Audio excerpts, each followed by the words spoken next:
Hi guys, today in this lecture we are going to discuss about the evaluation of algebraic limits.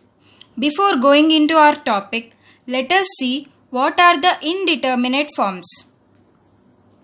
0 by 0, infinity by infinity, infinity minus infinity, 0 into infinity, 1 power infinity, 0 power 0 and infinity power 0.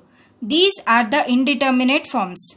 That means when the function is in the form of these indeterminate forms, we can not determine the value of the limit of the function by direct substitution. We have to follow some different method. So we will see all the methods by which we can calculate the limit of the functions when they are in these indeterminate forms in the further lecture. First, let us see direct substitution method.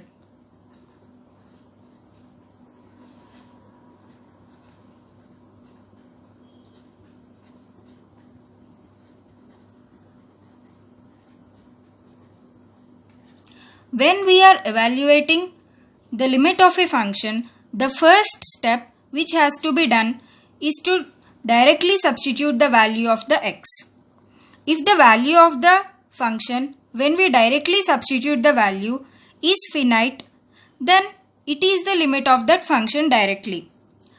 i.e., if limit of the function f of x as x tends to a is equal to f of a, and in the same way limit x tends to a, phi of x by psi of x is equal to phi of a by psi of a. These are true only if f of a and phi of a by psi of a exist and are fixed real numbers. Also, we have to see that psi of a is not equal to 0. For example, if we consider limit x tends to 1, 3x square plus 4x plus 5. So for the direct substitution, if we substitute the value x equal to 1 in the function, we get limit x tends to 1. F of x is simply equal to 3 into 1 square plus 4 into 1 plus 5, which is equal to 12, which is nothing but f of 1. This is true because the value of the function at x is equal to 1 is finite and is a fixed real number. The same way, if we calculate limit x tends to 1, x square minus 4 by x plus 3, we get 1 minus 4 by 1 plus 3 minus 3 by 4. Okay, so now we have seen the direct substitution method. Let us go to our next method, that is factorization.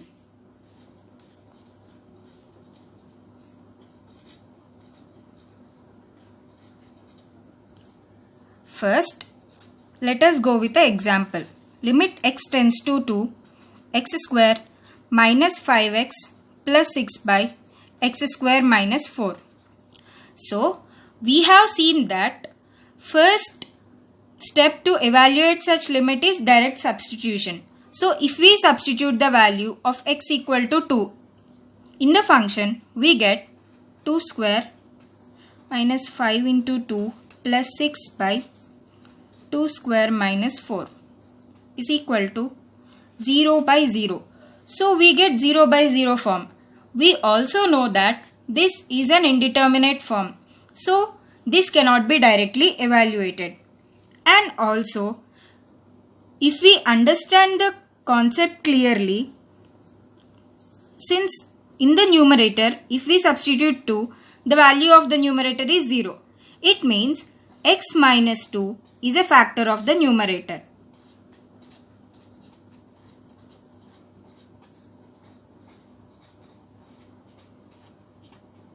In the same way, even if we substitute x is equal to 2, the denominator value also goes to 0. So x minus 2 is a factor of denominator 2.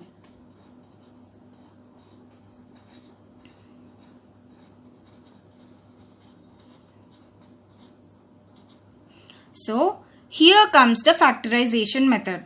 If we consider some limit x tends to a, f of x by g of x, and by taking x is equal to a, this function reduces to 0 by 0 form, then x minus a is a factor of both numerator as well as denominator. So first we factorize the numerator and denominator and cancel the common factor to evaluate the limit. So in this example, this limit converts to limit x tends to 2, x minus 2 into x minus 3 by x minus 2 into x plus 2. So the common factor cancel out and we get limit x tends to 2, x minus 3 by x plus 2. Now to evaluate this method, we know that the first step is to directly substitute things. If we substitute x is equal to 2, we get this as 2 minus 3 by 2 plus 2 minus 1 by 4. So this is the limit. Now let us go with another example. Limit x tends to 1, x square plus x log x to the base e minus log x to the base e minus 1 by x square minus 1. If we substitute x is equal to 1, we get 1 plus 0 minus 0 minus 1. So 0 by 1 minus 1, 0. So we got converted the function into 0 by 0 when we substitute the value. So and also we can see that x minus 1 is a factor of both numerator as well as denominator. So the function gets converted to x minus 1 times log x to the base e plus x plus 1 by x minus 1 times x plus 1. So if we cancel the common factor, this is simply, if we directly substitute, we get 2 by 2 which is equal to 1. Now we will discuss rationalization method.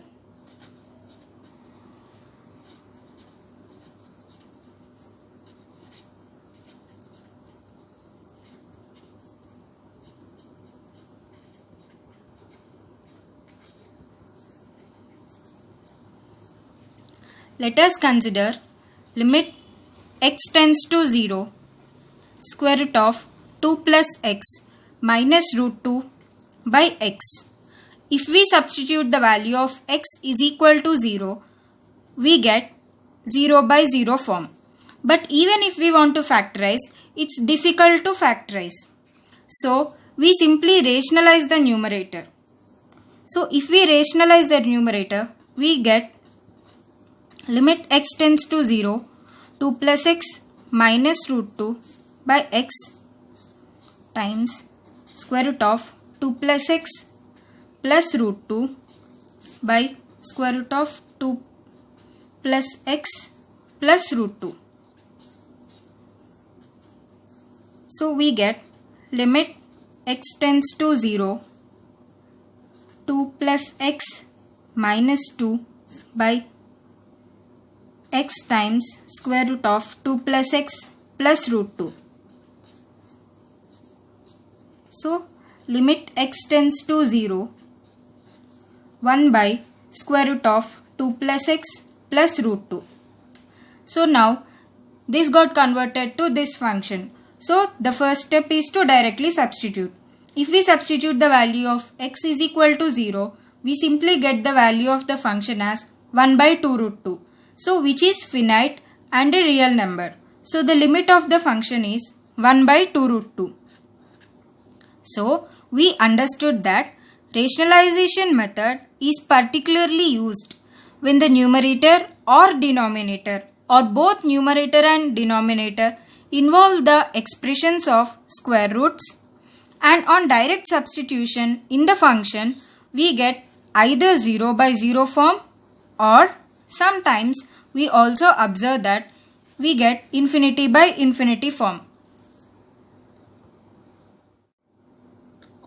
So till now we have seen direct substitution method, factorization method and rationalization method.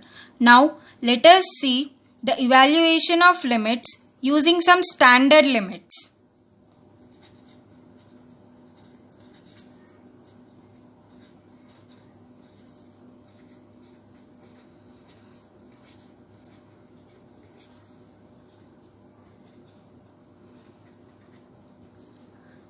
So, we have seen in the binomial theorem lecture that 1 plus x whole power n can be expanded as 1 plus nx plus n into n minus 1 by 2 factorial into x square plus n into n minus 1 into n minus 2 by 3 factorial into x cube, so on till infinity, where x is less than 1. When x approaches to 0, that means when x is infinitesimally small, we can directly write 1 plus x whole power n as 1 plus nx. So this we will use when we are evaluating limits using some standard ones. So here we see how if n belongs to some rational numbers, limit x tends to a, x power n minus a power n by x minus a is equal to n times a power n minus 1.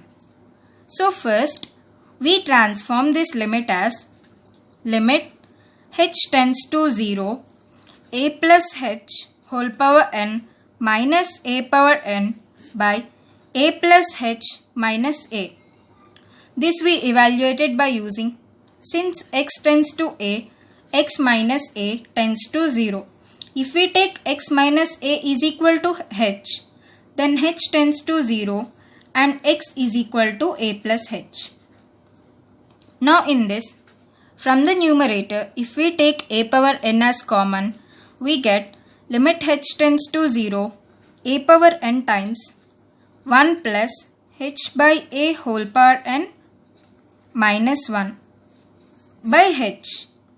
Since h approaches 0 but not equal to 0, so h is infinitesimally small. So this we can directly write as 1 plus h by a whole power n is equal to 1 plus nh by a using our binomial theorem.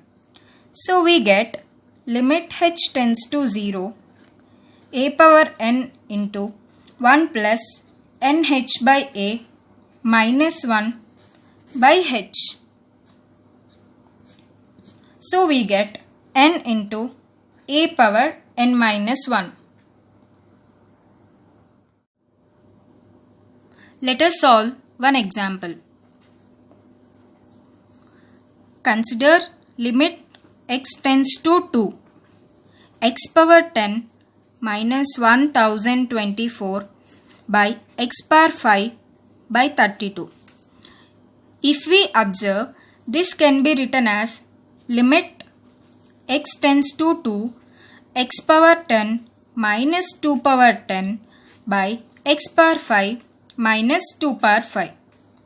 From the standard limits, we know that limit x tends to a, x power n minus a power n by x minus a is equal to n into a power n minus 1.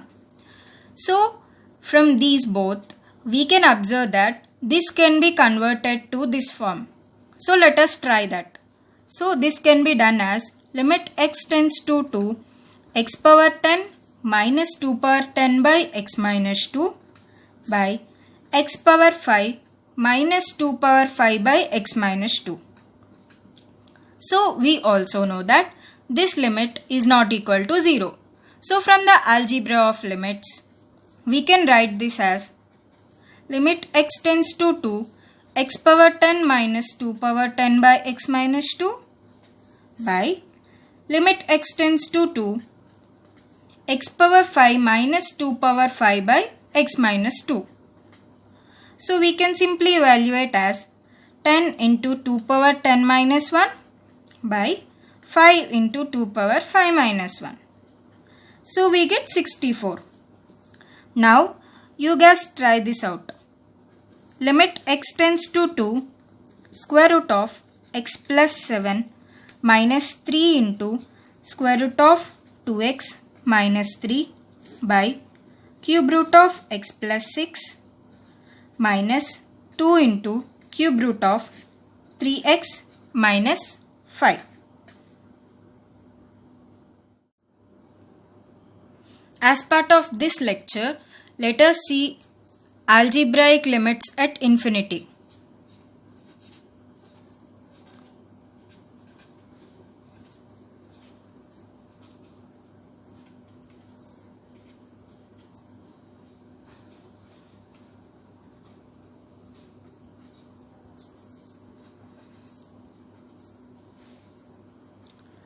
We already know that limit x tends to infinity 1 by x is equal to 0. Limit x tends to infinity 1 by x square is also equal to 0. So now let us try to evaluate limit x tends to infinity ax square plus bx plus c by dx square plus ex plus f. So here we observe that highest power in the numerator as well as highest power in the denominator is x square. So if we divide each term of the numerator and denominator by x square, we can write this as limit x tends to infinity a plus b by x plus c by x square by d plus e by x plus f by x square. So from the algebraic properties of limits, we can write this as limit x tends to infinity a plus b by x plus c by x square by limit x tends to infinity d plus e by x plus f by x square. Again, if we expand using algebraic properties of limits, this term and this term all goes to 0 and we finally left with a by d. So in the similar way, when we get limit x tends to infinity and the numerator and the denominator are in the form of the polynomials, you can evaluate using such method. So let us try one example. Limit x tends to infinity square root of x square plus 1 minus cube root of x cube plus 1 by 4th root of x power 4 plus 1 minus 5th root of x power 4 plus 1. So in this we observe that highest power of the numerator as well as the denominator is same x. So if we take x common, we get limit x tends to infinity x times square root of 1 plus 1 by x square minus cube root of 1 plus 1 by x cube by x times 4th root of 1 plus 1 by x power 4 minus 5th root of 1 by x plus 1 by x power 5. So this gets cancelled out, and by the algebraic properties, if we expand this term and the whole this term goes to 0. So we are left with limit x tends to infinity 1 minus 1 by 1 minus 0, which is equal to 0. Thank you.